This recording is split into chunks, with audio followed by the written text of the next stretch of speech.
दोस्तों, महाराष्ट्र प्रदेश की राजधानी मुंबई के रेलवे स्टेशन से उड़ीसा के लिए एक ट्रेन चलती है। उस ट्रेन में एक खूबसूरत लड़की को देखकर एक लड़का न केवल पसंद करता है, बल्कि उसने उसका नंबर मांग लिया। दोनों की दोस्ती प्रेम प्रसंग में तब्दील हो गई, लेकिन दोनों में से किसी को भी कानो कान खबर नहीं थी कि उनकी ये दोस्ती और प्रेम प्रसंग आने वाले समय में मुसीबत का सबक बन जाएंगे। दोस्तों, ऐसी किस्सा कहानी घटित हो गई जिसको सुनने और जानने के बाद यकीनन आपकी भी रूह कांप उठेगी। जुड़े रहिएगा पूरी किस्सा कहानी के अंत तक। नए हैं तो सब्सक्राइब कर लें, पुराने साथी हैं तो लगातार हर एक व्यक्ति तक इस सच्ची किस्सा कहानी को पहुंचाने में हमारी मदद करना। दोस्तों, महाराष्ट्र प्रदेश की राजधानी मुंबई और मुंबई शहर के नजदीक एक जगह पड़ती है कुर्ला। कुर्ला दरअसल मेट्रो कंस्ट्रक्शन साइट है, जहां पर रोजमर्रा की तरह सैकड़ों हजारों की संख्या में मजदूर काम करते हैं। मैं बात कर रहा हूं 19 नवंबर 2023 सुबह सवेरे तकरीबन 7 बजे की। जैसे ही मजदूर या अन्य इंजीनियर अपने काम पर कंस्ट्रक्शन साइट पर पहुंचते हैं, तो देखते हैं कि वहीं कंस्ट्रक्शन साइट पर एक लाल रंग का बड़ा सारा सूटकेस पड़ा हुआ है। और तमाम लोगों ने जब सूटकेस को देखा तो समझदारी दिखाते हुए उसको छूने और उसको जांच करने की बजाय नजदीकी पुलिस स्टेशन में सूचना दे दी। सूचना मिलते ही भारी भरकम पुलिस फोर्स संबंधित थाना अध्यक्ष महोदय के नेतृत्व में घटनास्थल पर पहुंचकर बड़ी संजीदगी और तत्परता से जांच में जुट गए। दोस्तों, पुलिस ने आनन फानन में डॉग स्क्वाड और बम निरोधक दस्ते को भी इन्फॉर्म कर दिया। और जैसे ही बम निरोधक दस्ते ने आकर जांच करी तो देखा कि उस सूटकेस में दरअसल कोई बम नहीं, बल्कि एक खूबसूरत लड़की की डेड बॉडी है। तमाम लोगों के कदमों तले जमीन खिसक गई, क्योंकि किसी अनजान व्यक्ति ने पहले तो एक खूबसूरत लड़की को मौत के घाट उतारा और उसके बाद बड़े ही सनसनीखेज तरीके से सूटकेस में भरकर कंस्ट्रक्शन साइट पर पटक दिया। दोस्तों, पुलिस के लिए यह गुत्थी सुलझाना सवाल बन चुका था, क्योंकि किसी को भी कानो कान खबर नहीं थी कि आखिरकार ये लड़की है कौन। तमाम लोगों से संजीदगी से तत्परता से छानबीन करने पर भी पुलिस को घटनास्थल से कोई भी ऐसा क्ल्यू हाथ नहीं लगा जिसका सहारा लेकर आखिरकार मुजरिम की गिरबान तक पहुंचा जा सके।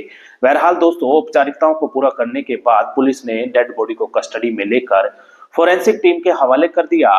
कई सारी फोटोज को क्लिक करके नजदीकी थाने और तमाम जगहों पर सर्कुलेट कर दिया, ताकि किसी के सहारे इस लड़की की छानबीन हो सके, इस लड़की की शनाख्त हो सके।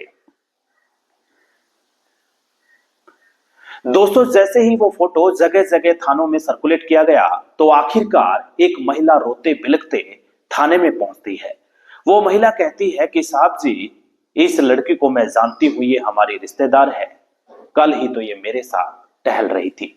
दोस्तों, ऐसे ऐसे खुलासे उस महिला ने पुलिस के समक्ष किए, जिन पर विश्वास करना भी पुलिस के लिए मुश्किल हो रहा था। आखिरकार वो महिला कहती है कि ये लड़की अकेले नहीं, बल्कि मनोज नाम के एक लड़के के साथ रहा करती थी। दोनों की हालांकि शादी तो नहीं हुई, लेकिन दोनों लिव इन रिलेशनशिप में रहा करते थे। मूल रूप से दोनों लड़का लड़की उड़ीसा के थे।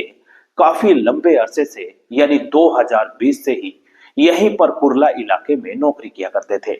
दोस्तों, पुलिस ने एक एक कड़ी को जोड़ना शुरू कर दिया और उसके बाद पुलिस को शक के तौर पर लगा कि हो ना हो मनोज अपनी प्रेमिका को मौत के घाट उतारने के बाद निश्चित तौर पर ट्रेन पकड़ने रेलवे स्टेशन गया होगा। आखिरकार जब बड़ी संजीदगी से पुलिस की टीम रेलवे स्टेशन पहुंची, तो देखती है कि एक अनजान व्यक्ति पुलिस को देखकर भागने लगा। और जैसे ही भागने की फिराक में था, तो पुलिस ने धर दबोचा। पुलिस ने बड़े प्यार से उससे पूछताछ करी, लेकिन प्यार से जब पूछताछ करी तो वो मनोज नाम का शख्स मन गढ़ंत कहानी सुनाने लगा। क्योंकि पुलिस के लिए वो अनजान था, लेकिन जब सख्ती से पुलिस ने अपने तरीके से पूछताछ करी, तो वो व्यक्ति कहता है कि मैं कोई और नहीं, बल्कि मैं वही हूं जिसकी खोज में आप इधर उधर सर्च कर रहे हैं।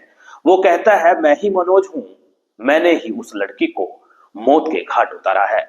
दोस्तों, दरअसल वो मनोज नाम का लड़का ऐसे ऐसे खुलासे करता है जिन पर ना तो पुलिस को और ना ही आपको यकीन होगा। वो कहता है कि मैं उड़ीसा का रहने वाला हूं और उड़ीसा की ही रहने वाली एक लड़की मुझे ट्रेन में मिल गई।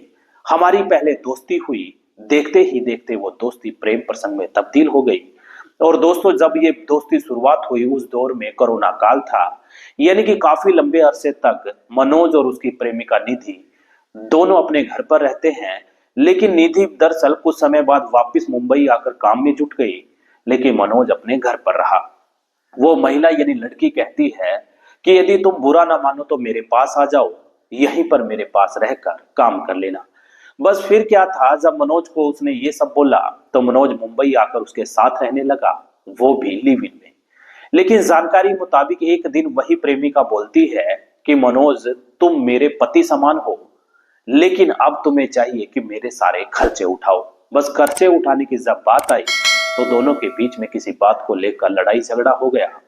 देखते ही देखते वो लड़ाई झगड़ा इतना ज्यादा आगे बढ़ गया कि गुस्से में आकर मनोज ने उसी की चुन्नी उसके गल में डालकर बड़े ही सनसनीखेज तरीके से अपनी प्रेमिका को मौत की नींद सुला दिया।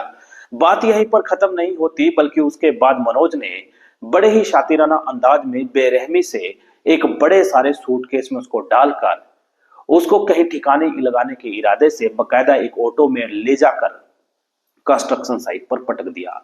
और दोस्तों बड़े ही शातिराना अंदाज में ये सब करने के बाद मनोज को मानो ऐसा लग रहा था कि ना तो कभी पुलिस को उसकी पूरी किस्सा कहानी का पता लगेगा, ना ही कभी वो पुलिस की गिरफ्त में आएगा। लेकिन दोस्तों तमाम अपराधी यही सोचते हैं कि बड़ी सनसनीखेज तरीके से किसी भी किस्सा कहानी को अंजाम दे देंगे, लेकिन कानून जो होता है उसके हाथ बहुत बड़े होते हैं। इतने बड़े होते हैं कि मुजरिम चाहे कितना ही शातिर क्यों ना हो, आखिरकार उसको कानून की जकड़ में आना ही पड़ता है। क्योंकि दोस्तों कहावत भी है कि कानून के हाथ बहुत बड़े होते हैं।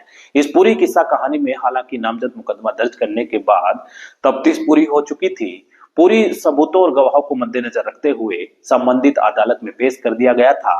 कड़ी सुरक्षा के बीच माननीय अदालत ने सख्त लहजे में मनोज नाम के उस शातिर प्रेमी को सलाखों की काल कोठरी में डालने का फरमान सुना दिया।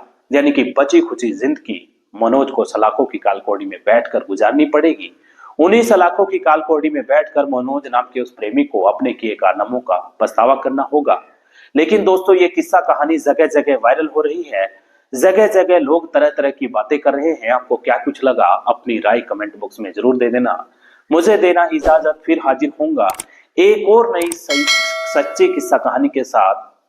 तब तक अपना ख्याल रखिएगा, बहुत सारा अपना ध्यान रखिएगा। कहीं ऐसा ना हो इंसान रूपी मखोटा पहनकर कोई बहरूपिया आपके ही नजदीक बैठकर किसी बड़ी किस्सा कहानी को अंजाम देने की फिराक में हो, आपको कानो कान खबर भी नहीं लगेगी और कोई बहरूपिया आपके ही नजदीक बैठकर किसी बड़ी किस्सा कहानी को अंजाम देने में कामयाब हो जाएगा। बहुत बहुत शुक्रिया, धन्यवाद। आभार।